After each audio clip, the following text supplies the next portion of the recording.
Baik, bismillahirrahmanirrahim. Assalamualaikum warahmatullahi wabarakatuh.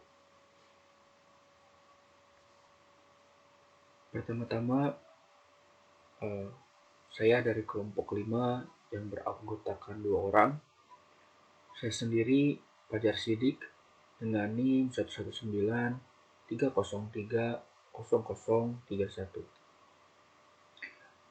Dan anggota yang satu lagi, Arif Rahman Hakim dengan NIM 11930300021 dengan dosen pengampun Ibu Nurul Hasanah SAG MA.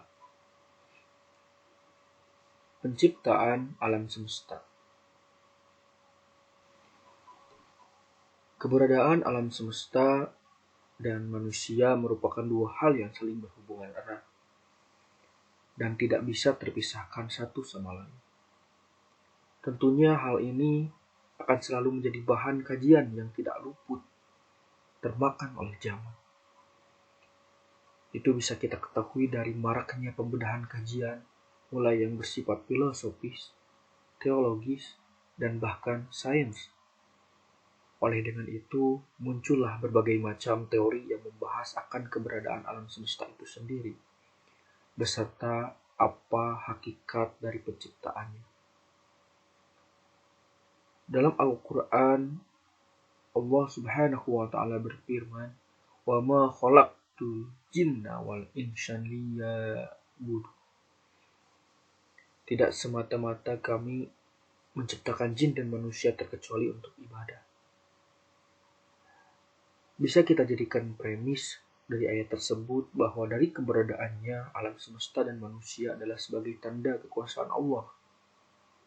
Dan terlebih dari itu, esensi diciptakannya manusia ialah untuk beribadah.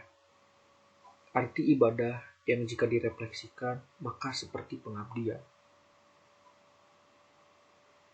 Pengabdian akan Tuhan sebagai Khalik, pengabdian akan sesama makhluk, dan pengabdian akan alam semesta yang mana dari segala bentuk pengabdian itu merupakan manifestasi pengabdian kita akan Tuhan itu sendiri.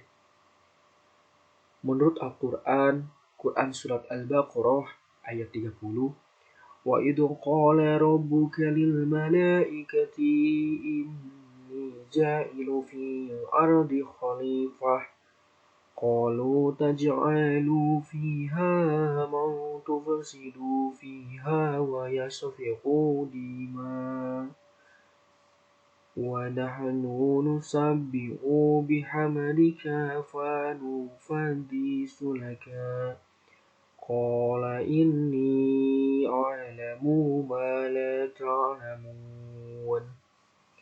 Dan ingatlah ketika Tuhanmu berfirman kepada malaikat, "Aku hendak menjadikan khalifah di bumi."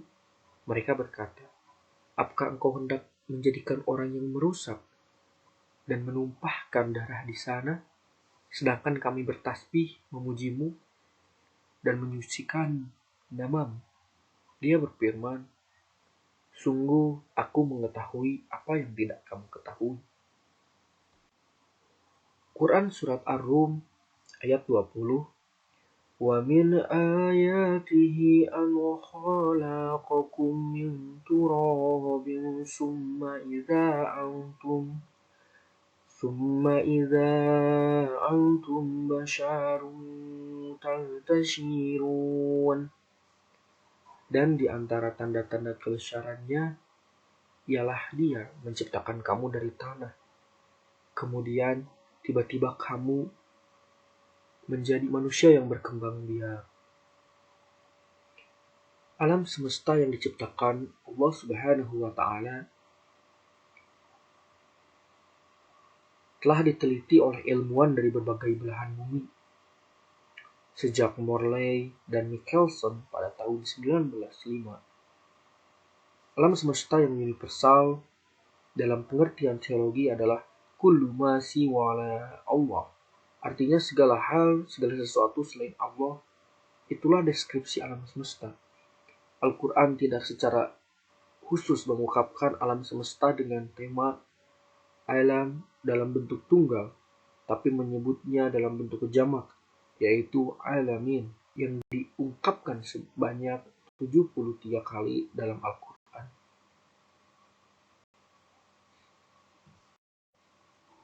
Quran Surat Al-Fusilat ayat 11, Walil ardi laha faqaladu khadu wa hiya syama'i ila shtawa thumma ta'i inna atayna qalaka karha au taw'a. Kemudian dia menuju kepada penciptaan langit, dan langit itu masih merupakan asap. Lalu dia berkata kepadanya,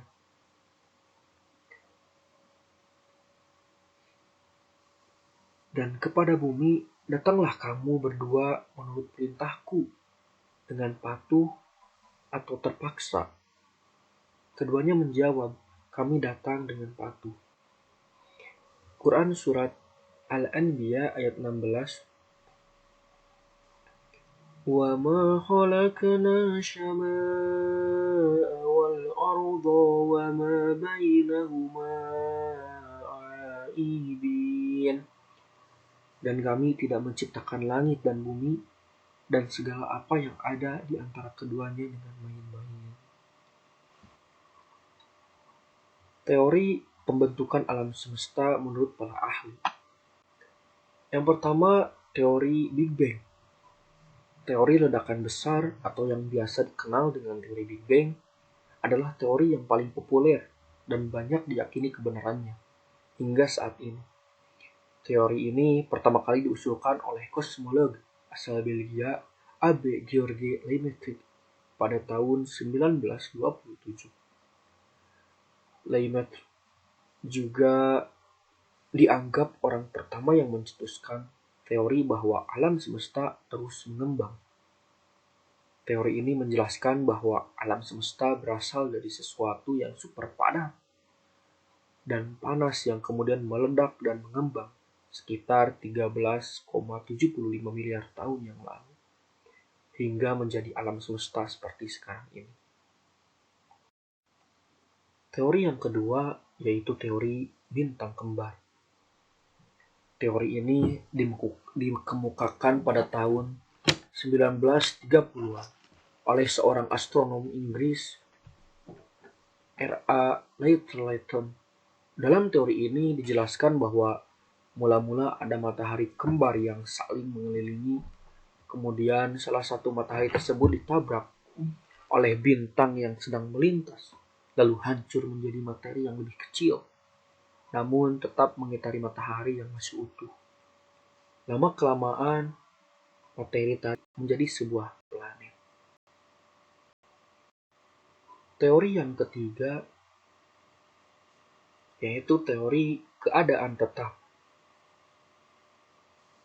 Teori keadaan tetap diusulkan oleh H. Bondi de Gaulle dan V. Holier dari Universitas Cambridge pada tahun 1945. Menurut mereka, alam semesta ini tidak ada awal dan akhirnya. Alam semesta selalu terlihat sama seperti sekarang. Teori ini menganggap bahwa alam semesta tidak tertinggal luas serta usianya. Tidak terhingga luas serta usianya. Sempat populer di awal abad ke-20, kini teori tersebut banyak menerima penolakan dari para fisikawan. Bukti yang dianggap mematahkan teori keadaan tetap adalah radiasi latar gelombang mikrokosmis yang didapatkan dari teori ledakan besar. Yang keempat yaitu teori kabut. Teori kabut yang dikenal juga dengan teori nebula ini pertama kali diusulkan oleh Emanuel Swedenborg pada tahun 1734 dan disempurnakan oleh ilmuwan Kahn pada tahun 1775. Secara umum, Teori ini menjelaskan terbentuknya tata surya dari sebuah bola kabut, gas raksasa, kemudian terdapat beberapa materi yang terlepas ke sekitar bola gas tadi. Sementara itu, bola gas utama masih berukuran besar dan panas, menjadi matahari, dan materi yang terlepas menjadi padat dan dingin, membentuk planet.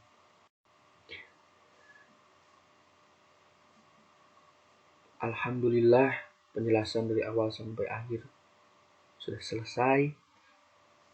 Kepada siapapun, apabila ada salah kata ataupun perbuatan, mohon dimaafkan karena saya dan Arif dari kelompok kelima masih dalam tahap pembelajaran.